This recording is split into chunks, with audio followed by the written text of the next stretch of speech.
कभी भी मीडिया के आधार के ऊपर लोकसभा, राज्यसभा, विधानसभा या विधानसभाओं में कभी कोई चर्चा नहीं होती है। लेकिन अध्यक्ष तो व्यवस्था देता है, अध्यक्ष भाषण नहीं देता। जब व्यवस्था ही उन्होंने ये दे दी कि विधायक रहने लायक नहीं है, और फिर भी मैं तो कह रहा हूँ कि वो चाहे स्टैंड करे, वो नहीं एक्सपंज करे, वो इंदिरा जी के लिए अमर्यादित टिप्पणी जो की गई है वो एक्सपंज कर लें और सदन चलाएं। अच्छा, ये बताएंगे कि जो आरोप आप पर लगाया जा रहा है, आप क्या कहेंगे उस पर? क्या जो जिस तरीके की आप करेंगे, आपने अमर्यादित भाषा का इस्तेमाल 1% भी सही नहीं है, कोई अमर्यादित भाषा नहीं बोली गई। और सदन के स्थगित होने के बाद में जो मेरे द्वारा चर्चा की गई वो अमर्यादित भी नहीं थी, अखबारी मीडिया में आया वो बात भी नहीं थी। फिर भी मैंने उसके लिए भी खेद प्रकट किया है, उसके बाद में बच क्या गया? उन्होंने तो व्यवस्था ही दे दी कि मैं इस लायक ही नहीं हूं कि विधायक बनूं। वो तो ये भला है उनका, मैं धन्यवाद देना चाहूंगा। वो कहते थे ये आदमी नहीं है, ये तो जानवर है, तो भी उनकी तो व्यवस्था है, बहुमत है उनके पास में, और वो तो अध्यक्ष हैं। अब आप बताओ कि वो विवादित टिप्पणी नहीं हटनी चाहिए क्या? वो खुद अध्यक्ष कह रहे हैं कि ये विवादित टिप्पणी हटनी चाहिए और मंत्री इस पे खेद प्रकट करेगा, तो फिर वो करा दो, कहाँ दिक्कत आ रही है? मेरे से वो क्या चाहते हैं वो लिख के दे दें, उस तरीके से खेद प्रकट कर दूंगा। लेकिन उस मंत्री की टिप्पणी को वो जायज बता रहे हैं बाहर, हम तो जायज नहीं बता रहे। हम तो कह रहे हैं भाई हमने खेद प्रकट कर दिया, नेता ने कर दिया। वो तो आज भी चाहे उनका प्रभारी हो, मंत्री हो, चाहे वो कोई भी हो, वो सारे के सारे उसको जायज बता रहे हैं कि वो टिप्पणी तो जायज है। तो आप बताइए कि इस गतिरोध कौन पैदा कर रहा है? हम कर रहे हैं या सत्ता पक्ष कर रहा है? लेकिन जो तरीका वो कह रहे हैं कि आप अगर खेद प्रकट करने के लिए सीधे जो आसन पर आपने हमला करने की कोशिश की, उसके लिए माफी मांगी। मुझे संपूर्ण घटना के लिए कहा गया था, मैंने घटना के लिए कर दिया। फिर भी मैंने आगे बढ़ के कहा कि भाई जिस भाव से वो अमर्यादित और अवांछित टिप्पणी के लिए कहेंगे, मैं उससे 4 गुना आगे बढ़ करके कर दूंगा। वो दे देते मुझे लिख करके कि इस भाषा में खेद प्रकट करना है, मैं वो कर देता। मेरा उद्देश्य केवल उस अमर्यादित स्वर्गीय इंदिरा गांधी जी जो देश की लिए शहीद हो गई, उनकी टिप्पणी को हटाना मात्र है। आसन को हट करना मेरा कभी नहीं रहा, और मैं चौथी बार आया हूँ, वो 5वीं बार आए, मैं चौथी बार आया हूँ। बेस्ट एमएलए उनको नहीं मिला, मुझे मिला है। फिर भी मैं कह रहा हूँ कि आसन आसन होता है, आसन का सम्मान सर्वोपरि होता है। आसन को बहुत अधिकार होते हैं, भाई वो उनके अधिकारों का प्रयोग करें, लेकिन उनके अधिकारों में से केवल हम तो इतनी सी रिक्वेस्ट कर रहे हैं कि उस टिप्पणी को आप हटा दो और वो खेद प्रकट कर दे, मंत्री, बात खत्म हो जाए। अच्छा, आप ये कह रहे हैं कि कोई भी खेद प्रकट कर दे, अगर सदन का सदस्य भी जो बात हुई है, क्या उसके लिए संसदीय आप बोल ही नहीं सकते? ये तो है नियम और कानून। नहीं, देखिए अध्यक्ष ने ये कहा है कि माफी की बात ही नहीं हुई, खेद की बात हुई है। तो जिस भाषा में वो खेद की बात करेंगे, अगर इंदिरा जी की टिप्पणी हटा देते हैं तो मुझे कोई दिक्कत नहीं। मैं सदन चलाना चाहता हूँ, मैं जनता के मुद्दों की बात करना चाहता हूँ। मैं चाहता हूँ कि सरकार की तरफ से भी बोले और हमारा नेता भी बोले, इसलिए मेरा पर्सनल ईगो नहीं है। अध्यक्ष जी का हो नहीं हो मैं नहीं कह सकता, मेरा कोई। अब देखिए, सब अखबारों को सुन सुन के कोई रोने लग जाए तो आप उसको, तो मैंने यहाँ तक भी कह दिया है, वो भावुक हुए हैं तो उनके कोई भ्रम हुआ है, उनको गलत फीडबैक गया है, तो मैं घर जाकर के, बड़े भाई हैं वो, तो मैं उनको खेद भी प्रकट कर सकता हूँ और उनको मैं मेरा एक्सप्लेनेशन भी दे सकता हूँ। इसके बाद में बच क्या गया? उनको चलानी नहीं है भाई साहब, पेलना है, ये कोई बोले ही नहीं। और ये एजेंडा आरएसएस का है, बीजेपी का नहीं है। ये गोविंद डोटासरा आरएसएस के खिलाफ बोलता है, इसलिए इसको निपटा दो।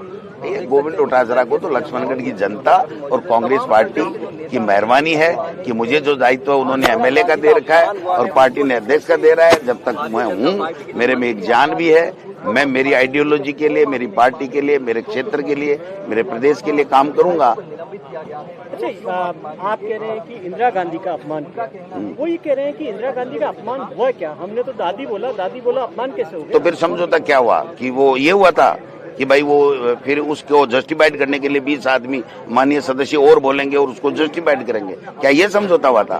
फिर मैंने खेद किस बात का प्रकट किया?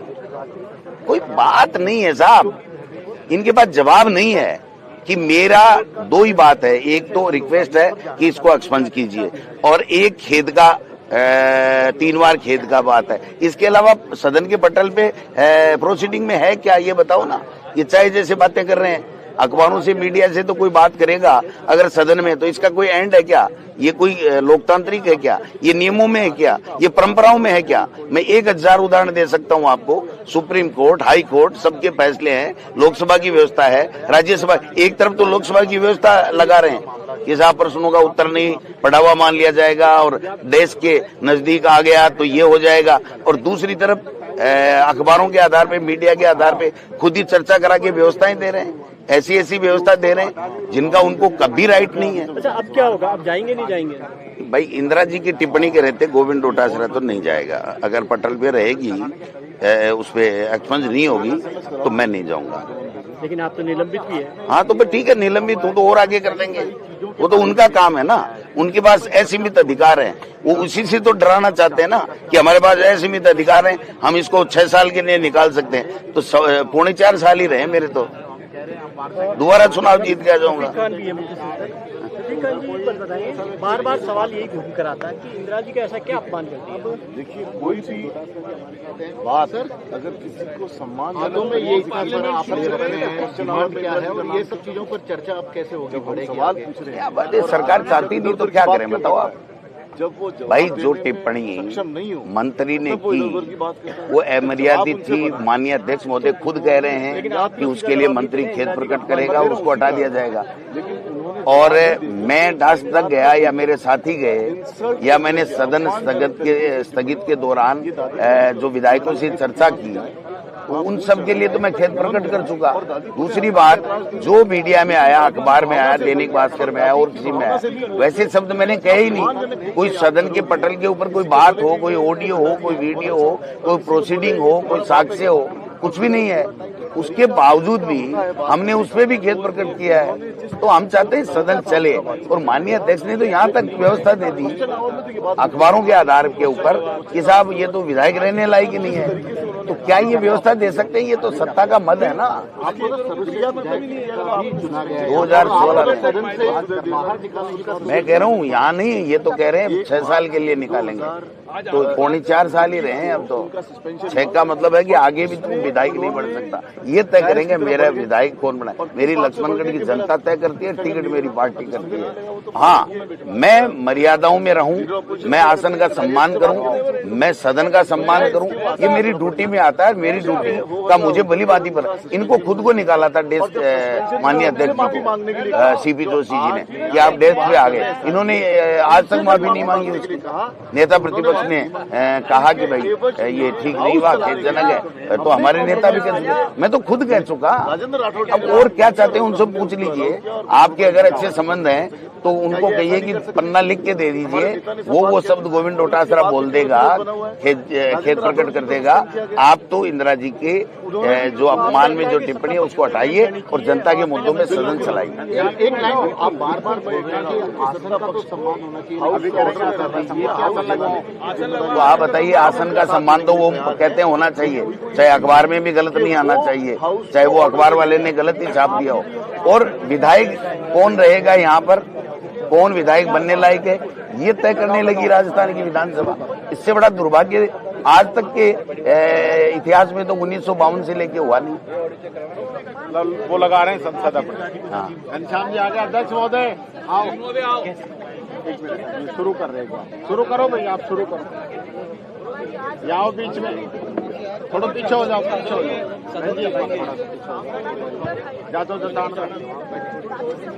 आप बोलो भाई। अध्यक्ष महोदय न्याय करो। रुको एक मिनट, पहले वो बोलेगा।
माननीय सदस्य अध्यक्ष महोदय विराज रहे हैं।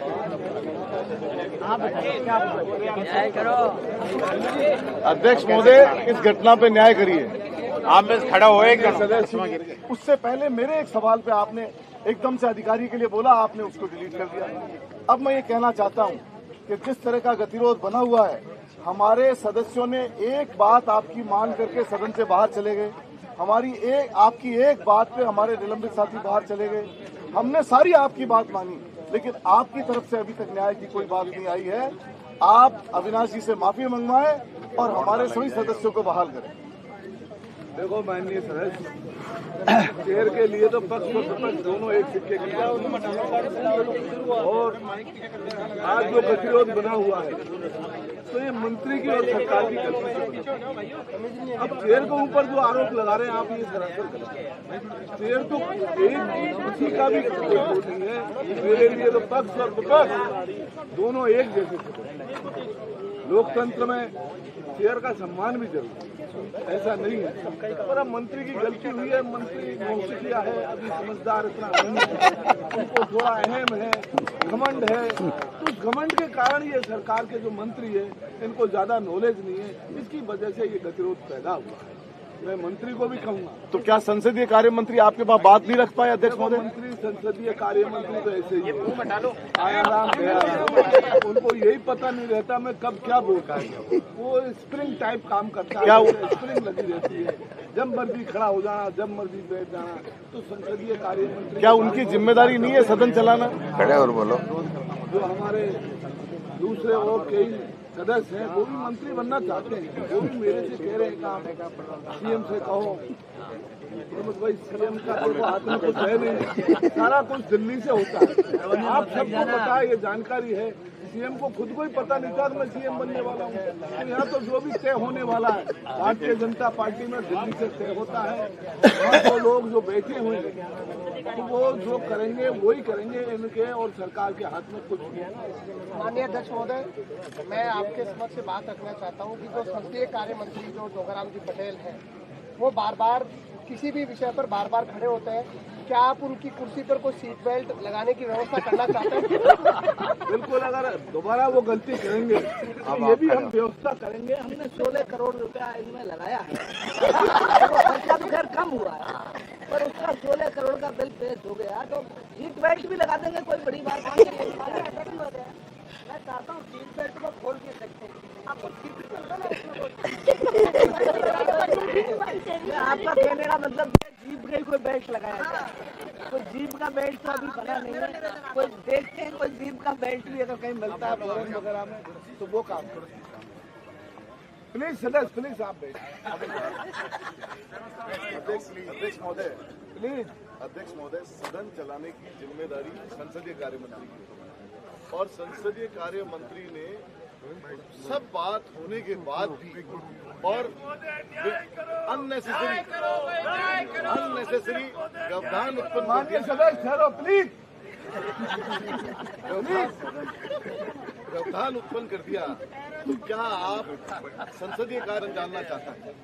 देखो, संसदीय कार्य मंत्री को मैं 2 दिन की मोहलत देता हूँ और अगर वो इस तरह की उनकी दोबारा से वो रही हरकत तो उसका सीट बेल्ट लगा दूंगा। ये कोई चिंता मत करो, वो बेल्ट जब तक रहेगा वो उठ ही नहीं सकता। अध्यक्ष महोदय, जिस तरीके से सरकार के एक मंत्री किरोड़ी लाल जी का फोन टेप कराने की बात चर्चाएं सामने आ रही है और सरकार जवाब भी दे चुकी, उसके बावजूद भी किरोड़ी लाल जी बार बार कह रहे हैं कि उनका फोन रिकॉर्ड हो रहा है और उसी को लेकर के राज्यपाल के अभिभाषण पर हमने विधानसभा में ये बात रखी कि सरकार जवाब दे। उस समय हमारे नेता प्रतिपक्ष जी के साथ कोई चर्चा नहीं करी गई, अभिभाषण पर उनको कोई बात रखने की अनुमति नहीं दी गई क्योंकि वो निस्तारण नहीं किया और नेता जो सदन के हैं वो हॉल में बोलते रहे। ऐसी परंपराएं क्या संसदीय लोकतंत्र में ठीक है?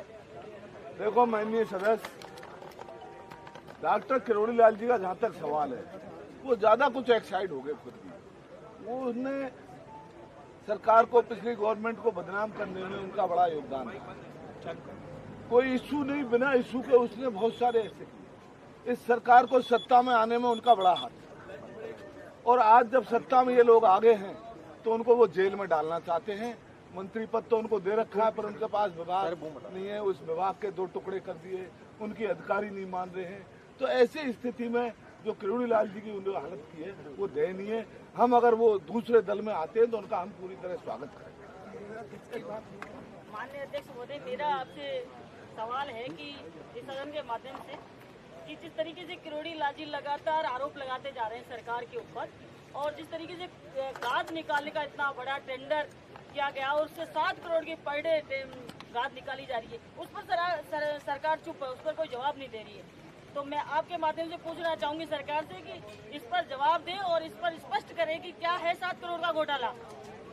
7 करोड़ का जो घोटाला है वो मीडिया के माध्यम से मुझे भी पता लगा है कि 7 करोड़ 10 करोड़ 7 से 10 करोड़ के बीच में रोज बजरी वहां से निकाली जा रही है, और उसमें सरकार के मंत्री और बड़े नेता और अफसरों का हाथ है। पर ये बात सब प्रदेश की जनता जानती है और पूरे राजस्थान के लोग जानते हैं कि ये जब भी आते हैं ये सरकार घोटाले करती है, और बहुत सारे घोटालों में इनने पिछली सरकार में जो बड़े कीर्तिमान स्थापित किए थे, और अब भी ये इंडिया में सबसे पहला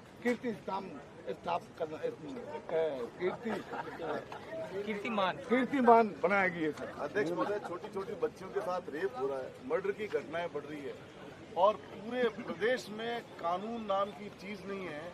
कानून, आम आदमी घबराया हुआ है, किसी को लॉ एंड ऑर्डर मेंटेन नहीं है, किसी को न्याय नहीं मिल रहा है, और होम डिपार्टमेंट के मंत्री और खुद मुख्यमंत्री इस पे ध्यान नहीं दे पा रहे हैं, कंट्रोल नहीं कर पा रहे हैं। तो इसमें आप क्या सदन की एक दिन की चर्चा कराएंगे होम के ऊपर? माननीय सदस्य, देखो कैसे कंट्रोल? भारतीय जनता पार्टी की सरकार जहाँ भी बनती है तो इस मामले में हम ज्यादा ध्यान नहीं देते। उत्तर प्रदेश हो, मध्य प्रदेश हो, ऐसे कांड बहुत होते रहते हैं, और इन बातों पे हमारा ज्यादा कोई विषय नहीं है। हमारे नेता भी बहुत सारे फंसे हुए हैं, इसलिए इस विषय पे हम ज्यादा बात नहीं करना। अगली बात रखो। माननीय अध्यक्ष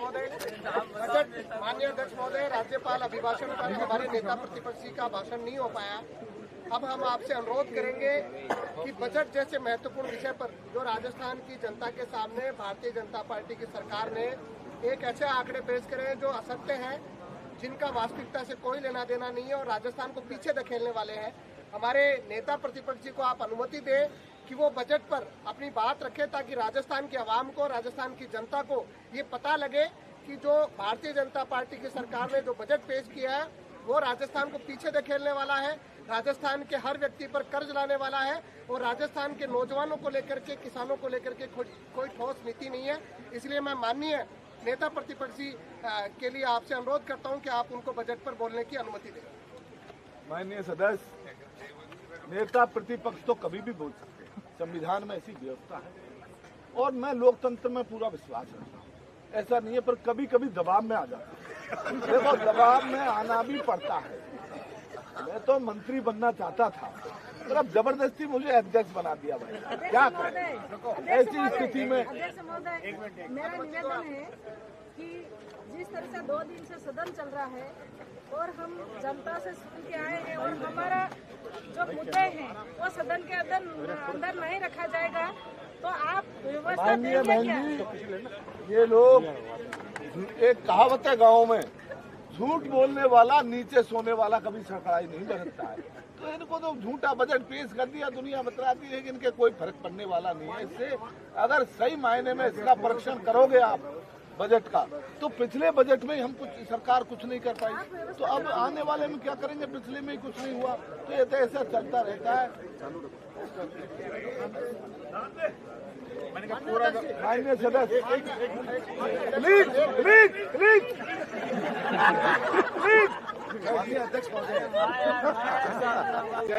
माननीय अध्यक्ष महोदय, जैसा गंभीर मामला चल रहा है, आपने एक आरोप, माननीय अध्यक्ष महोदय, आरोप आप पे भी, ये मेरे से पहले मिलके गए थे, मेरे को साहब स्पेशल अनुमति देना तो मैंने देना। 1 मार्च 2021 को आपका सस्पेंशन हुआ माननीय अध्यक्ष महोदय, आपका खुद का सस्पेंशन, और 1 मार्च देखो मेरे सस्पेंशन की मुझे पूरी बात ठीक है, मुझे पता नहीं, लेकिन बात आप सदन में नहीं कर सकते। आपने की तरफ उंगली नहीं कर, आसन की तरफ उंगली नहीं कर, खुद ने माफी नहीं मांगी। आपके एवज में, अब देखो मैंने तो मांगा नहीं,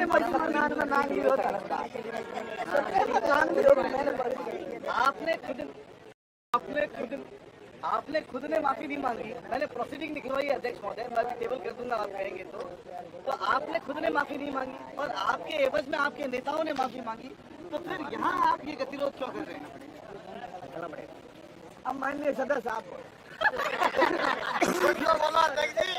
देखो अभी ये मामला पेंडिंग कर दिया अध्यक्ष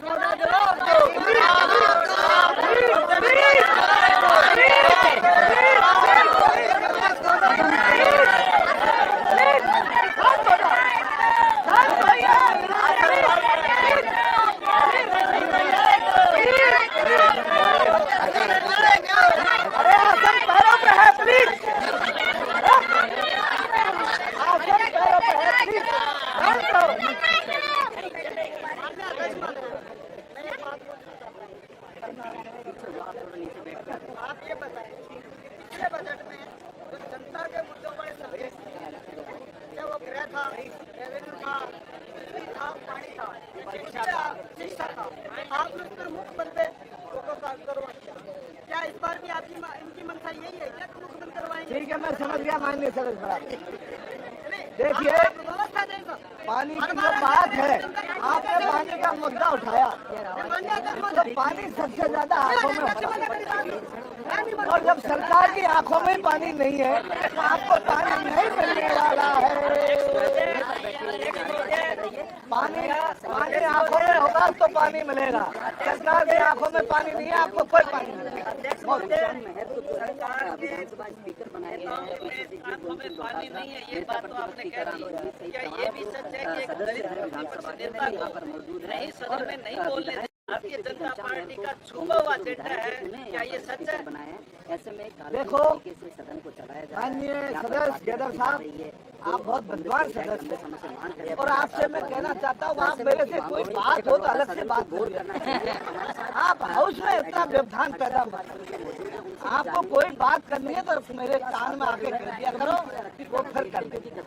आप बताओ खुदा साहब, आप क्या ये देखिए बिल्कुल, और आप बहुत इंटरेस्टिंग है कि पीछे मंथन हो रहा है इस तरह से कर अपना दिल बहलाने के लिए, जहाँ पर वो सदन की कार्रवाई को लेकर पार्लियामेंट उन्होंने किया। तो रफीक जी एक नाटक हो रहा है, वापस लिया जाना चाहिए। उसके बाद हमारे माननीय अध्यक्ष जी, हमारे सदस्य भी है सदन के, वो अपनी बात कह सकते हैं, नेता प्रतिपक्ष कह सकते हैं। ये माना सही है, डिक्टेटरशिप है, जहाँ से गलती हुई सत्ता पर मदहोश में, इसलिए उनको पहले किया जाए, माफी मांगी जाए। ठीक है सदस्य, माननीय सदस्य इंदिरा जी के मामले में तो हमारे नेता अटल बिहारी वाजपेयी जी ने भी कहा था कि इंदिरा एक दुर्गा है। इंदिरा जी को बड़ा सम्मान अटल बिहारी वाजपेयी ने दिया था, पर आज दुर्गा जो कहा था उनने आयरन लेडी बताया बहुत सारे नेताओं ने, और वो ऐसी महिला थी पूरे विश्व में उनको आयरन लेडी के नाम से जाना जाता था। पर आज हमारे भारतीय जनता पार्टी के कुछ सदस्यों की बुद्धि में भांग पड़ गई, वो भांग खा के आ जाते हैं, तो अब उसका तो क्या इलाज है? उसमें माननीय सदस्य देखो ऐसा है, कुछ लोगों की बुद्धि खराब है,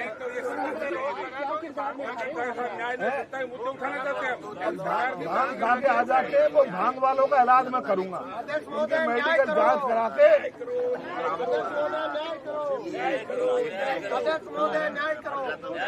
शांति शांति शांति, संविधान सबको ताक में रख दिया इन्होंने। चलो हो गया। मेरा तो क्या कार्रवाई तो मेरा क्या रोल है? सदन की कार्रवाई 1 घंटे के लिए स्किप करता हूँ। कार्रवाई स्थगित हो गई है। एक बार सर, आपने स्पीकर का रोल किया है, बताइए क्या सोचते हैं आप?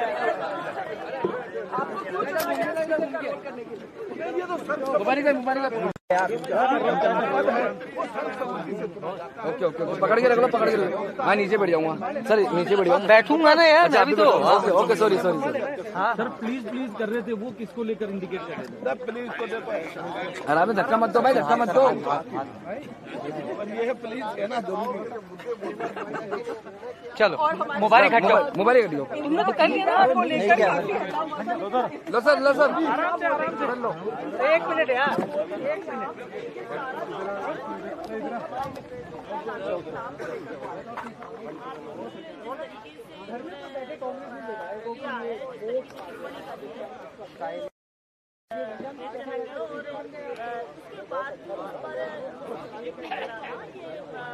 सरकार की गलत मानसिकता और सदन के अंदर भी हमने बोला, उसके बाद में हम लोग खड़े हुए और वहाँ तक जाने की इतनी बड़ी हमने नौबत आई, हमको उससे पहले कराना चाहिए, लेकिन वो ये मानने को नहीं तैयार हुए, गलत है। तो आप देख सकते हैं कि अब हो गया क्योंकि वो पार्लियामेंट्री अफेयर समय हो गया सवाल अंदर पूछते कि अवैध बजरी कैसे निकलती है, कानून व्यवस्था की हालत क्या है, युवाओं के रोजगार के बारे में आपका क्या विचार है, संविदा कर्मियों के बारे में आपका क्या विचार है, सरकारी कर्मचारियों की डीपीसी रुकी हुई है, काफी आपका क्या व्यवहार, साथ ही किसानों के प्रति पानी नहीं आ रहा है, किसानों की फसल की खरीद नहीं हो रही, सरकार की आंखों में पानी सूख गया।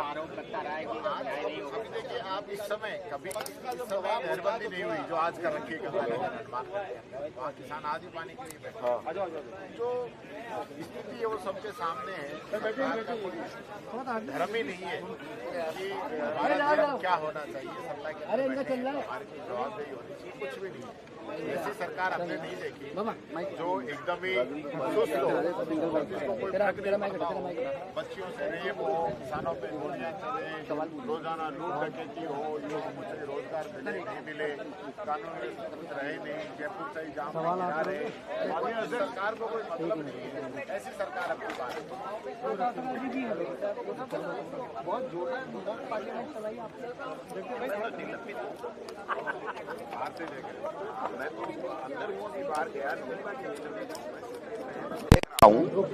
बड़े शानदार विषय भी उठाए इस पार्लियामेंट। विषय तो सभी उठाना चाहते हैं, जनता के विषय है, हमारा व्यक्तिगत कोई विषय नहीं है और जनता के विषयों पे ये चर्चा नहीं कराना चाहते। ये असक्षम मंत्रिमंडल है इनका, पर्ची से मुख्यमंत्री बने हैं, विधानसभा अध्यक्ष बात में नाराज हो जाते हैं, आक्रोशित हो जाते हैं, व्यक्तिगत ले लेते हैं, ईगो रखते हैं। ये नहीं होना चाहिए। आसन के ऊपर बैठा हुआ व्यक्ति का खुद का पर्सनल कुछ भी नहीं होता है और माननीय सदस्य चुन करके आते हैं, उनका कोई पर्सनल नहीं होता, वो जनता के लिए आता है और जनता की बात करता है। तो मैं समझता हूँ कि जब खेद प्रकट कर दिया गया, लेकिन आज भी स्वर्गीय इंदिरा गांधी जी के लिए जो अपमानजनक, अमर्यादित और अवांछित टिप्पणी है वो प्रोसीडिंग में है और मंत्री ने आज की तारीख तक खेद प्रकट नहीं किया। अब ये मेरे समझ में नहीं चाहता ये चाहते क्या है भाई। जिस बात के लिए मुझे आप देख लीजिए अध्यक्ष की व्यवस्था में कि माफी के लिए नहीं कहा, खेद प्रकट के लिए कहा और डेस्क पे जाने के लिए कहा, ठीक। मैंने तो उससे आगे बढ़ करके पूरे घटनाक्रम के लिए 3 बार खेद प्रकट कर दिया। अब उसके बाद में तो कोई बात बचती नहीं है, फिर भी मैंने आगे मन करके कि भाई हाउस चले, तो मैंने कहा पहले ये अवांछित टिप्पणी हट जाए, मंत्री अपना खेद प्रकट कर ले, फिर जो माननीय स्पीकर साहब की जो भावना होगी या सदन की भावना होगी तो सदन चलाना है, इसलिए मैं उस तरीके की बात कर लूंगा, मुझे कोई दिक्कत नहीं। माननीय अध्यक्ष समय हो गया। उनको मेरे से खेद प्रकट कराने की बात नहीं थी। ह्यूमिलेट करो क्योंकि आरएसएस के खिलाफ बोलता है, सरकार के खिलाफ बोलता है, पर्ची सरकार के खिलाफ बोलता है, तो इनको ऐसा कर दो कि इन पे आपस में विरोध हो जाए, डोटासरा बाहर निकल जाए। अब आप बताइए कि मीडिया में क्या चल रहा है उसको आधार बना करके, और सदन में कभी चर्चा नहीं हुई। हिंदुस्तान के इतिहास में लोकसभा हो, राज्यसभा हो, विधान परिषद हो, विधानसभा हो, इन्होंने करा ली और अध्यक्ष ने व्यवस्था भी दे दी कि गोविंद डोटासरा एमएलए बनने लायक ही नहीं है। तो भाई लक्ष्मणगढ़ की जनता ने बढ़ाया। इसी सदन ने मुझे 2016 के लिए श्रेष्ठ विधायक बेस्ट एमएलए का अवार्ड वसुंधरा जी ने और कैलाश मेघवाल जी ने दिया है। वो भी आपकी तरह यहाँ पर स्पीकर ही थे, उनकी अध्यक्षता में वो कमेटी ने फैसले किए थे। तो मैं समझता हूँ कि इनकी मंशा सरकार की सदन नहीं चलाने की है, पर स्पीकर अपने ईगो पे अड़ा हुआ है। तो अब इसका समाधान तो हमारे पास तो है नहीं, हम तो हर बात के लिए तैयार है। पर ये लोग डेडलॉक खत्म नहीं करना चाहते। ये तो उत्तर प्रदेश बिहार की तरह 3 दिन में बजट पारित करा के, मुख्यमंत्री डिमांड पारित करा के और मंदिरों में घूमो, कुंभ में नहाओ और कहीं जाओ। जनता से इनके, जनता के सवालों से, जनता की समस्याओं से इनका कोई सरोकार नहीं है। ये दिल्ली के चक्कर काटेंगे, वहाँ पर्ची आएगी और अपना जो भी ठेका, टेंडर, सौर ऊर्जा, जमीन आवंटन करना होगा वो कर देंगे, चले जाएंगे। जनता में भी इसका एक मैसेज जाहिर है। आप 5 दिन से जनता देख रही है कि जो व्यक्ति केवल डेस्क पे जाने का दोषी है, ये देवनानी जी भी डेस्क पे गए थे, इन्होंने खेद भी प्रकट नहीं किया था और 1 दिन के लिए निकाला और नेता प्रतिपक्ष ने खेद प्रकट किया। हमने तो पारिक जी ने, जूली जी ने, मैंने 1 बार नहीं 3 बार खेद प्रकट कर लिया। तो इनको 1 दिन के लिए और मेरे लिए कह रहे हैं पूरे 6 साल के लिए। तो 5 के लिए चुना गया हूँ, 1.25 साल हो गया, 6 कैसे करोगे आप? किस कानून से करोगे? मर्जी आया कानून नहीं होता है कि मेरे इनसे नहीं बनती है तो फिर तो मेरे को क्यों, मुख्यमंत्री जी को ही कर दो, तो हो सकता है दूसरा मुख्यमंत्री बने तो किसी और का नंबर आ जाए। ऐसे थोड़ी होता है ना, ऐसे ये सब व्यवस्थाएं नहीं होती हैं, ऐसे लोकतंत्र में होता नहीं है। गलत कर रहे हैं। माननीय अध्यक्ष, समय हो गया। बहुत अच्छी थी, पार्लियामेंट चला रहे हैं, बहुत अच्छे से बोल रहे हैं मुद्दों को। आगे क्या है कार्रवाई? देखिए आगे अभी कार्रवाई में बहुत कुछ बाकी है। अभी होम बिल्कुल आप देख सकते हैं मोक विधानसभा जिस तरह से जुल्म हो रहा है, ये जो पूरा घटनाक्रम हुआ वो आप पर केंद्रित है डोटासरा जी। साइबर क्राइम आपके ऊपर आरोप लगाए गए, मोक विधानसभा में भी आरोप लगाए, लेकिन बिठा दिया गया सदस्यों को। देखिए मेरे पे क्या आरोप है कि मैं डेस्क पे गया, तो देवनानी जी भी गए हुए, वो 1 दिन के लिए निकले, उन्होंने कभी खेद प्रकट नहीं किया, माफी नहीं मांगी। उनके नेता ने खेद प्रकट किया, वो वापस दूसरे दिन आ गए। मैं तो पूरे बजट के लिए हो गया और कल तो इन्होंने कह दिया 6 साल के लिए निकाल दो, पूरी सदस्यता ही खत्म कर दो, जिंदगी में कभी चुनाव ही नहीं लड़े, इस तरह का निर्णय ले लो। तो आप बताइए कि डेडलॉक कौन कर रहा है और कौन तोड़ना चाहता है? हमने 3 बार खेद प्रकट किया, हर घटना के लिए किया है, और उसके बावजूद ये वो जो अवांछित इंदिरा जी के अपमान की जो टिप्पणी है उसको हटाना नहीं चाहते प्रोसीडिंग से, और जस्टिफाइड और कर रहे हैं बाहर। इनके प्रदेश अध्यक्ष जस्टिफाइड कर रहे हैं, इनके प्रभारी बीजेपी के स्टेट के वो कर रहे हैं, सारे के सारे लोग कर रहे हैं कि नहीं वो तो रहेगी, वो तो बहुत सही टिप्पणी है। तो इसका मतलब ये खुद ही सरकार नहीं चलाना चाहते ना। लेकिन डोटासरा जी, अंदर न्याय नहीं मिला तो बाहर जो है मोक विधानसभा क्या इलाज है? क्या इलाज? न्याय मिला था वापस। भाई जनता के मुद्दे मीडिया के माध्यम से कम जाएंगे तो सही ना प्रदेश की जनता में, कि ये चाहते हैं कि हमारे जनता के जो मुद्दे हैं प्रदेश में वो मुद्दे ये उठाना चाहते थे, इनको मौका नहीं दिया, तो कम से कम मीडिया के माध्यम से वो मुद्दे उठ जाए और सरकार तक के संज्ञान में आ जाए। हो सकता है उनकी मति ठीक हो तो वो उस पर संज्ञान ले लें। टारगेट जो है गोविंद सिंह डोटासरा है, तो क्या? भाई देख, मैं आरएसएस की आइडियोलॉजी को पसंद नहीं करता, क्योंकि आरएसएस का मूल मंत्र है झूठ बोलो, बार बार बोलो, जोर से बोलो, चुनाव मत लड़ो, चुनाव बीजेपी को लड़ाओ और शासन आरएसएस से करवाओ और हिंदू मुस्लिम करो। ये 3-4 बेसिक उनके मूल मंत्र हैं। तो मैं उसको पसंद नहीं करता इन तीनों चारों को, तो इसलिए मैं खिलाफ बोलता हूँ तो इनको तकलीफ होती है।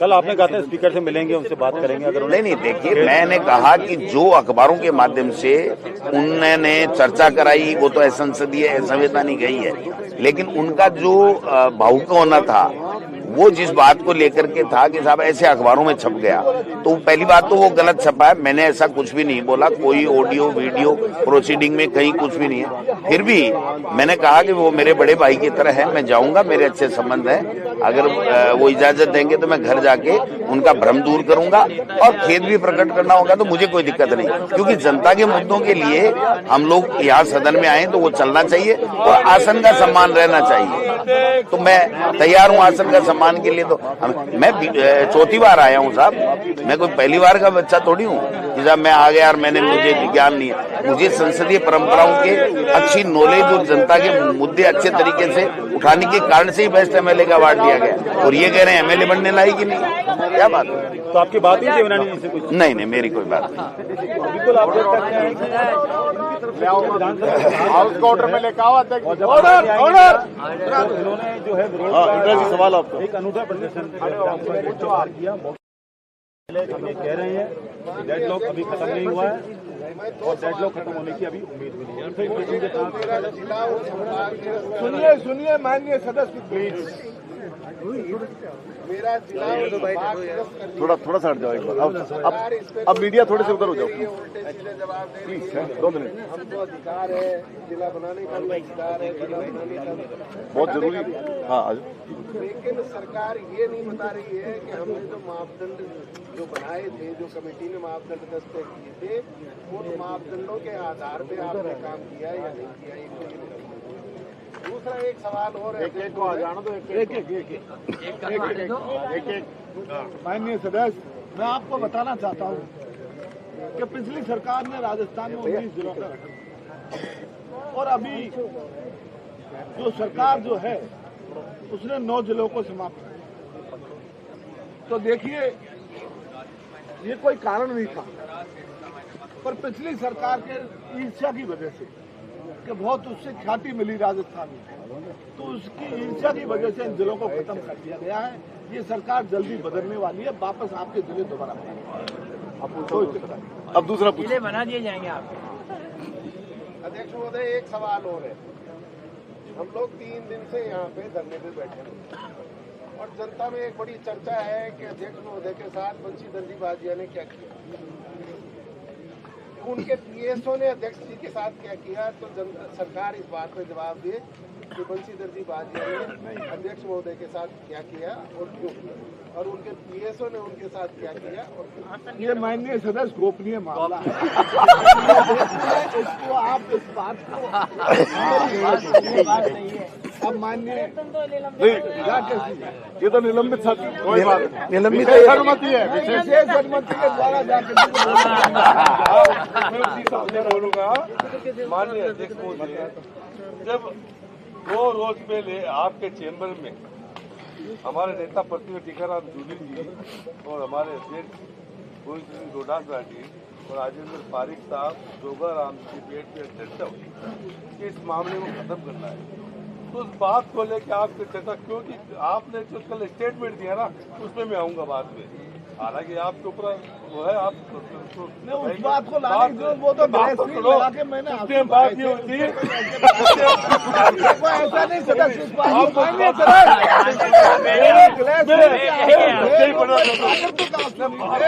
वो तो जेब से घर से बात नहीं होती कि माफी लफ्जी का शब्द है तो खेत प्रकट करेंगे तो हम सब मान जाएंगे। तो हमारे अध्यक्ष जी को विशेष भाव दे के विधानसभा में बुलाया गया, बुला के हमारे जो कांग्रेस पार्टी के अध्यक्ष है गोविंद सिंह डोडासरा जी ने अपनी बात रखी। उन्होंने ये कहा कि जो अविनाश गहलोत बोलते हैं, अब सरकार को थोड़ा भय पैदा होता है। उसमें अध्यक्ष ने कहा पूरे प्रकरण की मैं एक प्रकरण करता हूँ, उसके बाद काफी सवाल का होता है। अच्छा, अब दूसरा सवाल आप जवाब दीजिए कि आपने खुद हो गया प्लीज। आपका नाम साहब अभी नंबर आ रहा है। माननीय अध्यक्ष महोदय, मैं आपके माध्यम से पूछना चाहूंगी कि सदन में जिस तरीके से मंत्रियों के खत्म हो गया, किस तरीके से लफ्ज होते हैं, व्यंग्यात्मक टिप्पणियां महिलाओं को और एक हमारी आयरन लेडी के प्रति की जाती है, उसी प्रकार इनकी जैसी सोच है, उसी प्रकार राजस्थान के अंदर भी आपको पकड़ दिया। देखिए आपने भी ये कहा था कि हमारे वो मुख्यमंत्री के बच्चे पर डायरेक्ट, तो मैंने छोड़ दिया महिला माननीय अध्यक्ष महोदय, मैं जो उस पर आइए। माननीय अध्यक्ष महोदय, वो पुरानी बात है, नई बात पर आइए। रफीक जी का कार्ड मैंने निभा दी। अब रफीक जी को आपको मैं ये पूछना चाह रही हूँ कि जिस तरीके से महिलाओं पर अपराध हो रहे, जिस तरीके से कल भी हम किशनगढ़ में बालिका की गला रेत कर हत्या कर दी गई, जिस तरीके से राजस्थान के अंदर है, माननीय हमने सुनिए मेरी बात को, सोलर के 28 लाख करोड़ के सोलर में हमने 28 लाख करोड़ के सरकार ने जो एमओबी किए हैं, बाकी और कुछ नहीं। उसमें सोलर के अलावा कोई प्रोजेक्ट आने वाले नहीं है। आप कोई लेना देना वो बाकी सब साहब बताइए। अब आपके प्रति कोई द्वेषता नहीं है। अब आपका हो गया। माननीय अध्यक्ष महोदय, आप भावुक हुए, हम सब ने देखा, हमें बहुत मैंने कोई भाव नहीं हुआ। घर से लेके आया था, करना था, मेरे कोई आंसू नहीं आते। मैं तो बहुत बज्जर छाती का हूँ। मेरे तो बज्जर पक्का। मोबाइल पीछे कर ले यार भाई। क्या करो तो क्या, पीछे आ जाओ भाई, घुस रहे हो बिल्कुल। इसलिए मैंने जूम कर लिया। आपने 6 महीने पहले, मैं तो अपनी सीट से बोल रहा था और आपने मुझे सस्पेंड कर दिया और आपने कहा कि मैंने अभद्र इशारा किया। देखो, आप डोटासरा जी बोलते सरकार को थोड़ा डर लगता है, उनकी पीढ़ी काफी है। मेरे कार्रवाई के इशारा आता है तो मैं कर देता हूँ। मैं तो आराम इशारा करता है कि इसका करो तो मैं फट कर देता हूँ। मेरा इसमें कोई दोष नहीं है। इधर से योग करता है, करो कर देता हूँ। क्या बात तो सुनो, बात तो सुनो। मेरा वो भद्दा इशारा क्या था वो बताओ। आपने जो सस्पेंड किया वो वीडियो आपने निकाला नहीं और मैं मेरी सीट पे बोल रहा था। 6 महीने आपने मुझे बाहर वीडियो किया। कोशिश करी पर उसमें वायरस आ रहा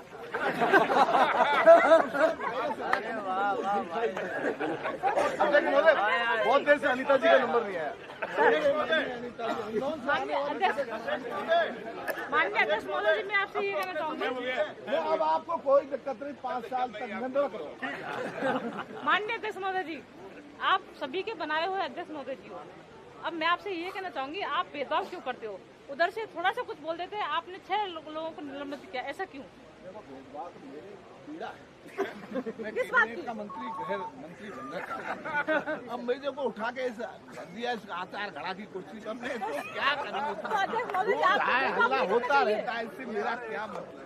तो इसलिए ये अब उस पीड़ा को मैं किस पे निकालूं? और विपक्ष के सदस्यों पे निकालूंगा, उधारी निकाल। सर एक बात और, वहाँ से उधर से लोग खड़े होते हैं, हर कोई खड़ा हो जाता है और इधर से माननीय सदस्य एक ही खड़ा हो जाता है। आप चुपचाप बैठा देते उनको, बैठिए बैठिए बैठिए, क्यों उधर क्यों नहीं करते आप? ध्यान रखूंगा आपका महिला सदस्य। ये बैरवाजी। धन्यवाद सर। एक मिनट, आपका हो गया, आपका हो गया, आपका हो गया। आप बताओ किसको बोलना है? जो घटना गलत घटना था, अब माननीय सदस्य,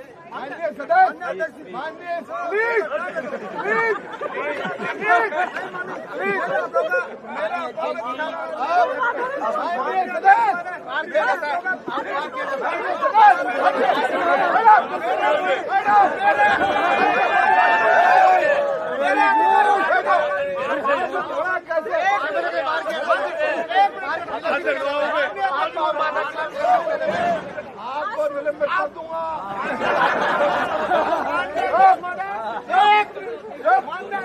आपको दोबारा नंबर मैं आपसे एक प्रश्न पूछता हूँ। बोलो सर। कि कोटा एजुकेशन का हब है और वहाँ लगातार देखो सरकार का एजुकेशन तो आत्महत्याएं हो रही है, लड़के सुसाइड कर रहे हैं, माँ बाप बहुत परेशान हैं। पूरे हिंदुस्तान के करीब 3 लाख विद्यार्थी वहाँ पढ़ने आते हैं और आए दिन आत्महत्याएं होती रहती है। जवाब सुनो, एक बार जवाब सुनो। और सरकार कुछ भी नहीं कर रही है। देखो, सरकार की मंशा स्पष्ट है कि पढ़े लिखे लोग नहीं होंगे। पढ़े लिखे लोग होंगे तो वो फिर अधिकार की मांग करेंगे, बहुत सारे फिर वो पढ़े लिख के कानून की बात करेंगे। तो हमको तो ऐसा, और वो पटवारी भर्ती में आरक्षण पढ़े लिखे लोग सिर्फ भोजन की बात करते हैं, उनको ज्यादा वो नहीं रहे। अरे अध्यक्ष महोदय, पटवारी भर्ती में पटवारी भर्ती में आरक्षण नहीं दे रहे, गरीबों के बच्चे पढ़ेंगे, बच्चे पढ़ेंगे। अरे सुने क्या इनकी पटवारी भर्ती में आरक्षण नहीं मिल रहा है। पटवारी जो पटवारियों की भर्ती है ना, उसमें आरक्षण नहीं दे रही सरकार। आरक्षण का तो हमारी सरकार वैसे ही खिलाफ है, आरक्षण के खिलाफ है भारतीय जनता पार्टी। आरक्षण की बात क्यों करता है?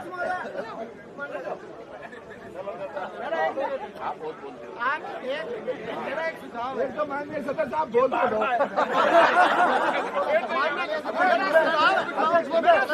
आपकी जीप कतरनी की तरह चलती है।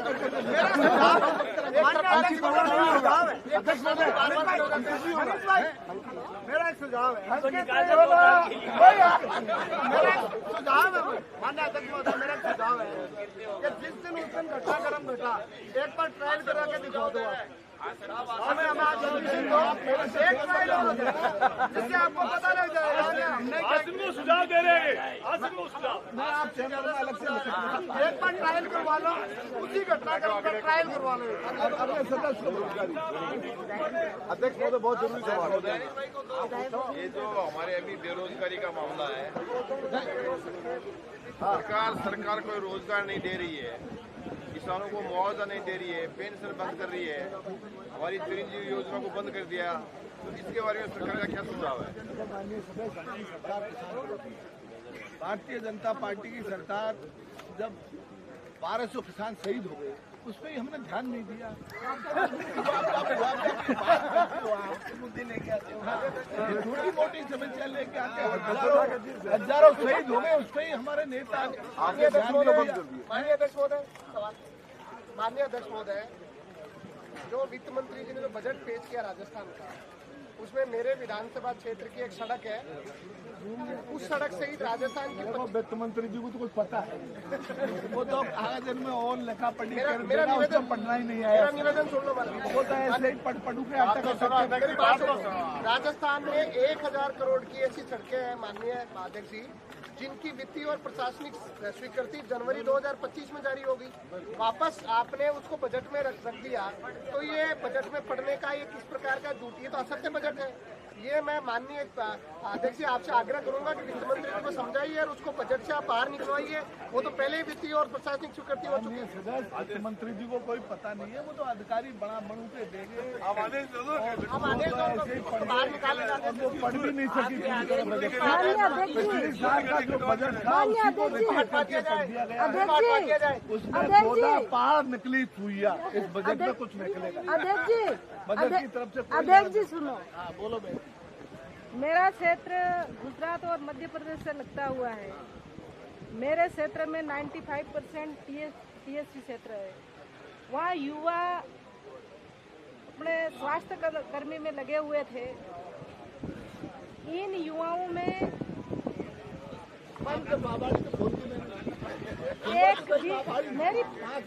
मैं उसी पे आ रही हूँ। अध्यक्ष जी सुनो, पिछली बार जो सरकार ने 250 माहबाड़ियाँ दी थी, मेरे क्षेत्र में एक भी माहबाड़ी नहीं आई।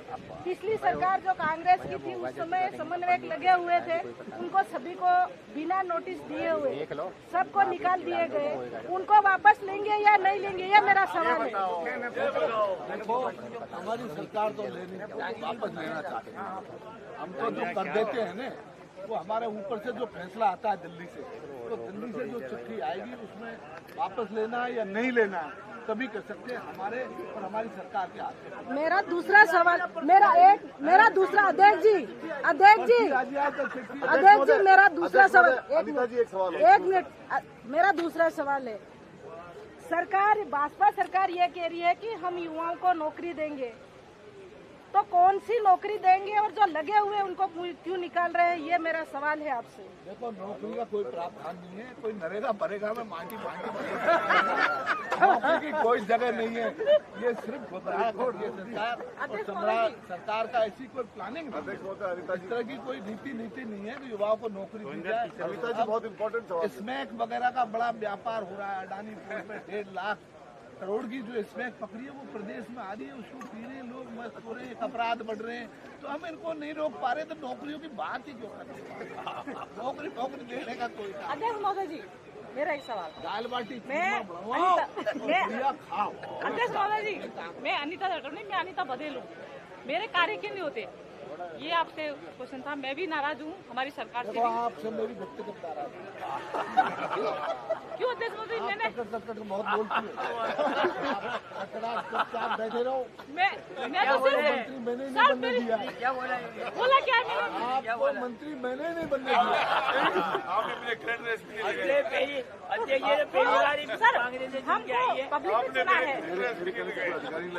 सर मेरे मतलब हम पब्लिक के चुने हुए आए हैं, लेकिन मैं ये कह रही हूँ हमारे कहने से कोई प्रशासन लगा है और ना कोई काम हो रहा है। ऐसा कहने से तो कोई चपरासी भी नहीं लगेगा। आप तो ऐसे ही आपको डकराते ही निकल जाएगा पास।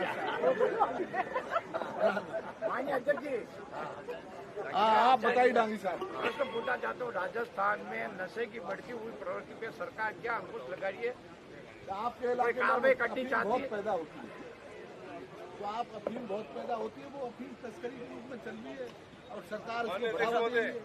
ड्रग्स, एमडी और एक सत्तर कारोबार बढ़ गया राजस्थान में, युवा पीढ़ी बहुत खराब हो रही है। अब बहुत खराब हो रही है, पर सरकार ज्यादा ध्यान इसलिए नहीं दे रही कि सरकार अगर ये इसमें लिप्त नहीं होंगे तो नौकरियां मांगेंगे, पढ़े लिखेंगे तो नौकरियां मांगेंगे, और दारू पियेंगे, स्मैक पियेंगे तो कोई नौकरी नहीं मांगेगा, ऐसे अपराध बढ़ते रहेंगे।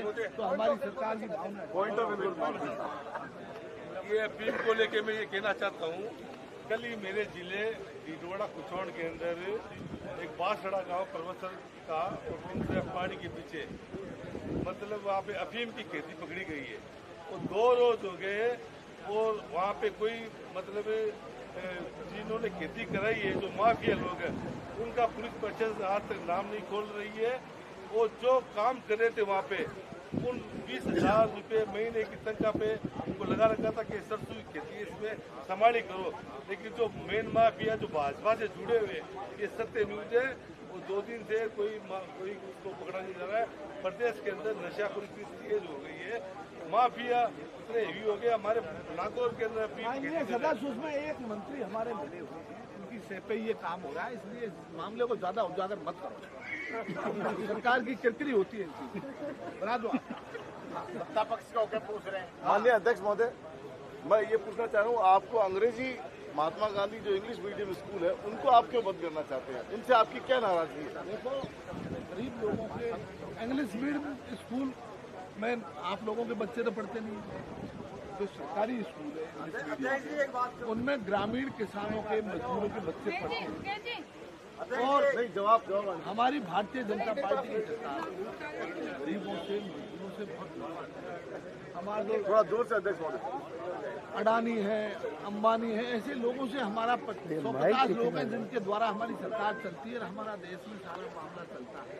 तो उन लोगों की ये अडानी की बहुत ज्यादा दबाव है सरकार के ऊपर, इन गरीब लोगों को नहीं पढ़ाया जाए। इनके आदमी हमारे फैक्ट्रियों में काम करते रहेंगे, ये इंग्लिश स्कूलों में पढ़ेंगे तो ये अधिकार की बात करेंगे, बहुत सारे कानून की बात करेंगे, तो फिर इस तरह की जब ऊपर से दिल्ली का दबाव है तो हमने अध्यक्ष जी, मेरा एक सवाल आपसे। हाँ बोलो साहब। जब से आपकी सरकार बनी है उसके बाद आपने किरोड़ी लाल जी को मंत्री बनाया, उसके बाद उन्होंने इस्तीफा दिया, उसके बाद फिर आप परिसर में आए, उनको 2 साल से टिकट दिया, उसके बाद फिर चुनाव हार गए, उसके बाद अब माननीय सदस्य साहब चुनाव जीत गए, आपके क्या लेना जब आपकी मीटिंग होती रही है, आप चुनाव जीत गए, आप माननीय सदस्य बन गए, तो फिर आपको बैठ जाइए। आप इस तरह की बात देखो, किरोड़ी के बारे में हम कुछ नहीं सुनेंगे, किरोड़ी के बारे में मैं कुछ नहीं सुनूंगा, आप बैठ जाइए। आप समझो भाई,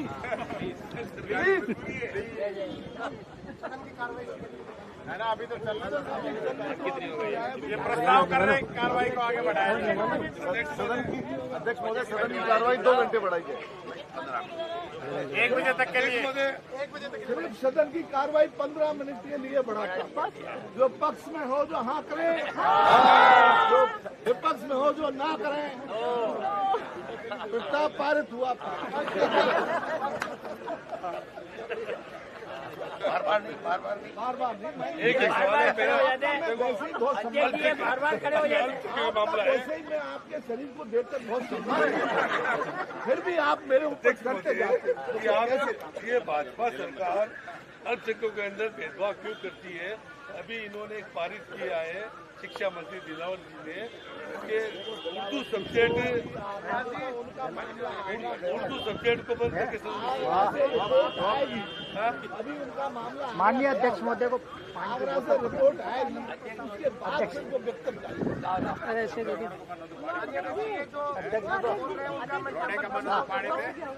देखिए पानी है माननीय अध्यक्ष जी, ये जो ज्यादा बोल रहे हैं मैं उनका निलंबन प्रस्ताव करता हूँ। आप इनको कृपया अध्यक्ष महोदय ये बताइए आप, अध्यक्ष महोदय आप ये बताइए कि आज अजमेर से आते हैं आप, आपकी सरकार कोई बात मानती नहीं है, कलेक्टर आपके कहने से नहीं लगता, एसपी आपके कहने से नहीं लगता, फिर आपने एक कुर्सी काहे को ली है? देखो अब तो मजबूरी में छोड़ दो आप कुर्सी, आप रोने लगे कल। गृह नहीं दो तो मुझे एजुकेशन दे दो, एजुकेशन नहीं दो तो खाद्य मंत्रालय दे दो, तरफ नहीं पार पड़ी तो जबरदस्ती बैठे। आइए सरकार के कैबिनेट मंत्री ने आरोप लगाया है कि 8 करोड़ की अवैध बजरी प्रतिदिन सरकार की देखरेख में अवैध निकाली जा रही है। इसका हिस्सा किन किन के पास पहुंच रहा है, कितना कितना पहुंच रहा है? क्या अध्यक्ष महोदय आप सरकार को पाबंद करेंगे कि इसके ऊपर कोई जांच बिठाई जाए और ये जितना माफिया है, ये राजस्थान की जनता का धन जो लूट रहा है, वो राजस्थान की जनता के सामने एक्सपोज हो? क्या अध्यक्ष महोदय ऐसी मंशा रखते हैं? माननीय सदस्य, हमारी भारतीय जनता पार्टी की सरकार जब भी आती है पीछे तो बजरी का बिजनेस चले जाऊंगा और इसमें तो हम खुली छूट देते हैं। बजरी की जो तस्करी है इसमें सीधा पैसा आता है सरकार के पास और ये हर सरकार में चला है। हमारी जब भी सरकार है तो पहले भी चली है, तो पहले भी हुआ है। अब हमने तो जैसे ही हमने शपथ ली है उसी दिन से काम चालू किया। हिस्सेदार कौन कौन रखें कि जनता हिस्सेदार बहुत सारे लोग हैं, वो सच कभी सामने नहीं आएगा। इसमें कुछ गुजराती लोग भी, गुजरात के इसमें कौन कौन हिस्सेदार है? आप नाम सार्वजनिक करो, इसके ऊपर जांच बैठवाओ। नहीं, अभी सरकार मेरे मोहल्ले अभी समय आने पर। रात एक गांव जला समरावता के अंदर, क्या विधानसभा की समिति बनाकर उसकी जांच कराएंगे? बिल्कुल कराऊंगा। समरावता में बड़ा कांड या जिसने कांड किया उन्हीं को ऊपर जांच ये बहुत दुर्भाग्य की बात है और ये चला के सरकार ने करवाया है और सरकार आज भी उस मामले में जमानत नहीं होने दे रही है और उनके घर वालों को बरगला कर तरह तरह की बातें प्रदेश में फैल रही है। ये सब जनता राजस्थान की जान चुकी है और उसका परिणाम इनको आने वाले समय में भुगतना। धन्यवाद अध्यक्ष। बहुत बहुत माननीय सदस्य। निलंबन से संबंधित पूरा सवाल ये बहुत बोलते हैं साहब,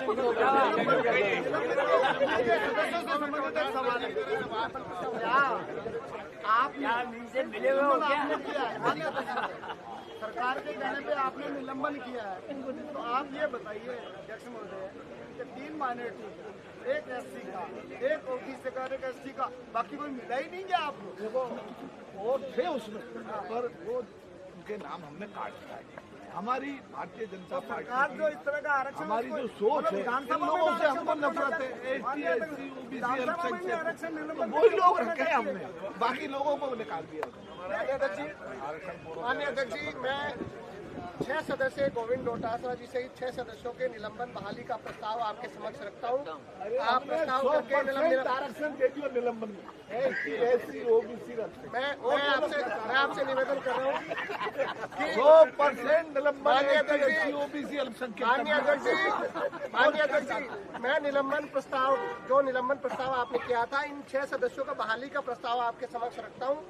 आप कृपया इनको 6 लोगों को बहाल करिए ताकि सदन की कार्रवाई में भाग ले सके। देखो अभी दिल्ली से पर्ची आई नहीं है और जब पर्ची आ जाएगी तो एकदम हाल कर देंगे। अभी तो मैं नहीं कर पाऊंगा, देखो मजबूरी है और हमारे सरकार के जो नेता हैं उनको भी आप जानते हैं, उनकी तानाशाही नहीं चलेगी, तानाशाही नहीं चलेगी। विधानसभा की कार्रवाई अनिश्चितकाल के लिए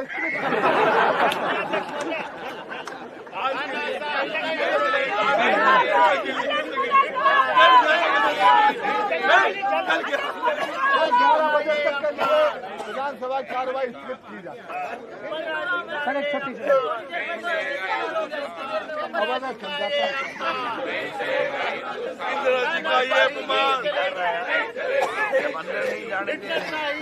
जनता के हम यहाँ से मीडिया के सामने प्रस्तुत कर रहे हैं।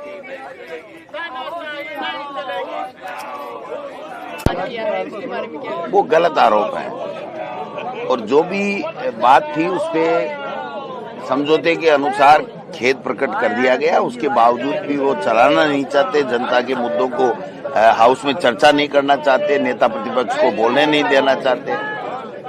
आगे क्या अब हम तो विरोधी कर सकते हैं, वो तो क्या कर सकते हैं। कब तक कर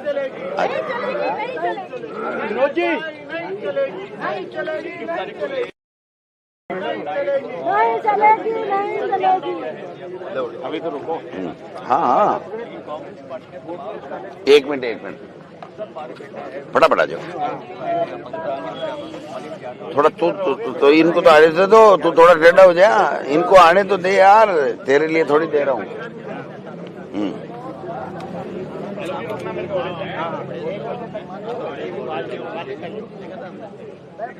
ठीक है,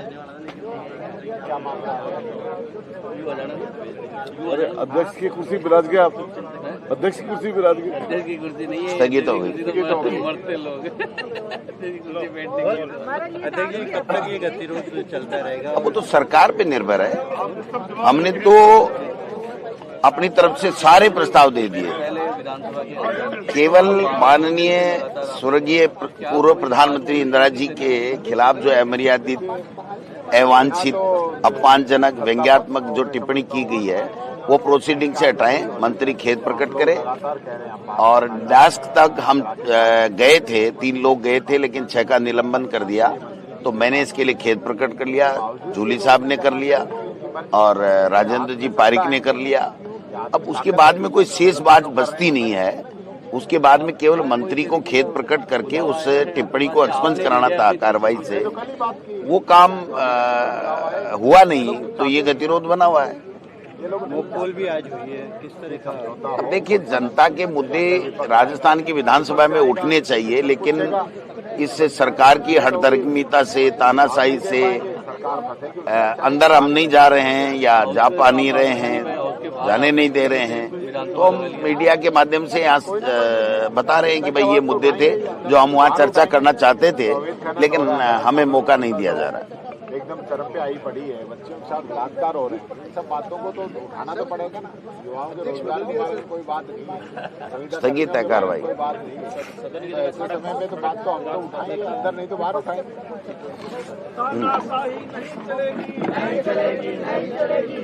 सर, आपके बयानों पर ही सारा मैंने तो बहुत क्लियर कर दिया, कि जो डेस्क तक जाने के लिए मुझे खेद प्रकट करने के लिए कहा गया, मैंने उसके लिए कर दिया। जो स्थगित सदन के दौरान जो मेरी वार्तालाप मेरे विधायक दल से थी, उसके बारे में भी उनको ऐतराज था। हालांकि जो अखबारों में आया, मीडिया में आया, वो बिल्कुल गलत है, वैसा नहीं कहा। फिर भी मैंने उसके लिए भी खेद प्रकट कर दिया। और वो टिप्पणी आज भी, जो अमर्यादित टिप्पणी मंत्री की है, वो आज भी उसमें प्रोसीडिंग में है और उसको जस्टिफाइड कर रहे हैं।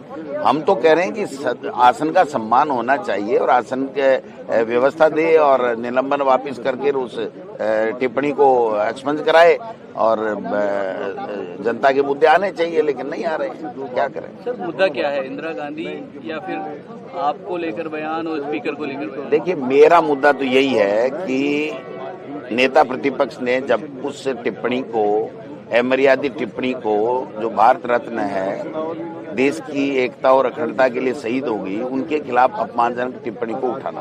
तो नेता प्रतिपक्ष ने जो सवाल उठाया उसके साथ में हम लोग हैं, और मैं डास्क तक गया तो जाते रहे हैं, ये देवनानी जी खुद भी गए हैं, इन्होंने तो माफी भी आज तक नहीं मानी, मैंने तो खेद भी प्रकट कर लिया।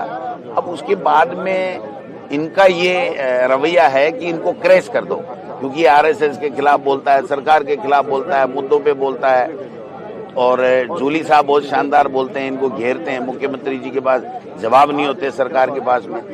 तो ये सबको जो हमको जो है कि सरकार के ऊपर सवाल नहीं उठाएं, मुद्दों की बात नहीं करें, इसके लिए ये तानाशाही पूर्ण रवैया सरकार ने अपना रखा है। टीकाराम जूली आज भी नहीं बोल पाएंगे, अब अफसोस रहेगा हमेशा हमेशा के लिए कि एक तानाशाह सरकार आई थी जिसमें एक दलित नेता को न राज्यपाल के अभिभाषण पे बोलने दिया गया और न बजट के ऊपर बोलने दिया गया।